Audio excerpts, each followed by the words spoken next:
What's up, Good Hits gang? You know what we're bleeding the block for the best underground rap here in New York City and beyond. Good Hits TV Artist of the Week, July 7th, 2021. We are officially zooming through the summer at this point. Hope you guys had a great July 4th weekend. It is our last day, 3-day summer holiday weekend until Labor Day weekend, which is the end of summer. So hopefully you guys are getting a litty while you can.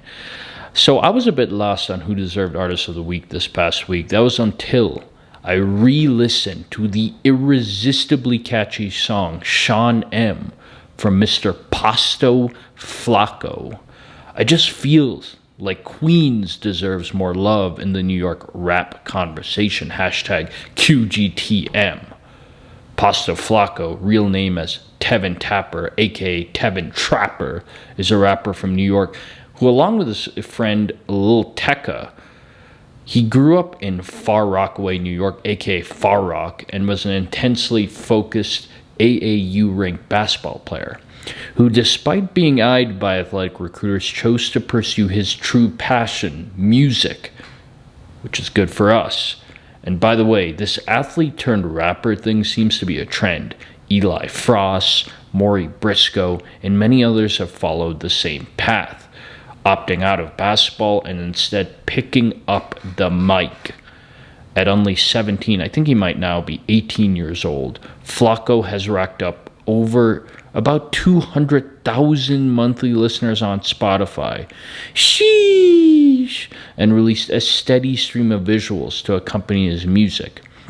His first official song, Ball Hard, dropped in 2018, and he has continued dropping singles and EPs in the time since. He has a strong work rate, and you need a good work rate to break out in this day and age.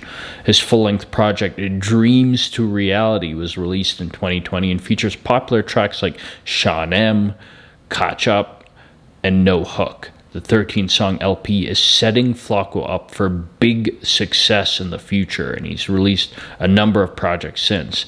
And his goal is to make, in his own words, make his fans have fun and feel empowered. In other words, he's not only bringing his dreams to reality, he wants listeners to do the same. And for me, all it took was hearing one of his songs, and it was clear that the Queen's artist is simply different. This album, Dreams to Reality, is incredible. I encourage everyone to check it out. I think he's a highly, highly underrated rapper. I was just impressed with every track on the project and his musical abilities. And you know, he started recording music when he was only 16 years old. And we've talked about this before. People start young in music here in New York. Might not be like other markets in the country. But dude is definitely talented, and I definitely look forward to see what he's accomplishing this year and where his music career takes him. There's no doubt he's got something special, and he's also not just sticking with the same old drill sound that's so prevalent and common in New York City these days. It's getting sort of old now, but I mean, there's so much good drill rap. I wouldn't say it's getting old. I just see so many rappers kind of doing the same thing.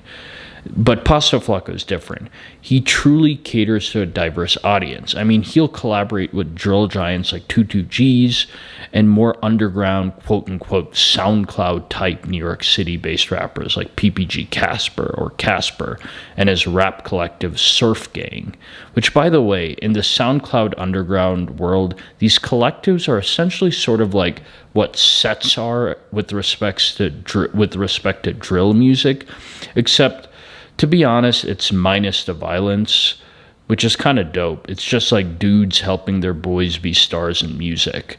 Like, that's kind of like the SoundCloud rap, like collective, like Surf Gang or Spider Gang or Odd Future or all of those like collectives of music. What was Joey Badass had? I forget what his little, not little, but that music collective was. ASAP Mob is another example. They're like sets, what you would call sets in drill music, except they don't like kill each other and they're not violent and shit. It's kind of dope to see. I wish people wouldn't shoot each other and shit. That would be dope. But Anyways, I digress. Pasto is one of the most underrated artists, not just in NYC, but truly in the country. He has that catchiness from Lil Tecca, and there's no denying that Tecca's huge influence on his sound, but he can also rap, just like in Sean M. Dude has a lot of tools in the tool shed. The way his voice varies from a high-pitched auto-tune melody to a deeper voiced rapping section is dope, and it's on full display on the song that I picked for the preview. So sit back, relax, and have a listen to